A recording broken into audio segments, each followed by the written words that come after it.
અને એ કે રૂપિયાનો મેળ પડે એમ નથી, એ ચિંતા જાતી નથી, એમાં મારી તબિયત બગડી જાય છે. ડૉક્ટર સાહેબે શું કીધું ખબર છે? એ કે આજથી તમે રામુ દરજીને ભૂલી જાઓ, એ માગતો જ નથી, એમ નક્કી કરી લ્યો તમારે આ રોગ ગયો એમ માની લેજો, નકર મને ફેટ કહીજો કે. અને આલ્યો એ કે આ 3 ગોળી આપું છું, એક ટાણું પી લેજો. એ 3 ગોળી પીતીને પાછી એને તો નરવાઈ આવી ગયો, અને રામુ દરજી તો છે જ નહીં એવું નક્કી કરી લીધું, હાજો થઈ ગયો. તે થોડાક દી પછી દવાખાને બીજો એક દર્દી આવ્યો.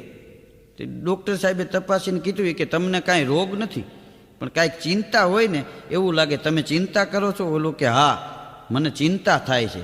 એ કે ભાઈ ડૉક્ટર સાહેબ કે હમણાં થોડાક દી પહેલાં એક ભાઈ આવ્યો હતો, એને આવી રીતે ચિંતા હતી, એની પાસે રામુ દરજી રહ્યો ને રૂપિયા માગતો હતો. મેં કીધું રામુ દરજીને તમે ભૂલી જાઓ ને ચિંતા છોડી દો, એ અટાણે નરડી જેવો થઈ ગયો છે. તઈ ઓલા દર્દીએ કીધું કે સાહેબ એ રામુ દરજી હું પોતે.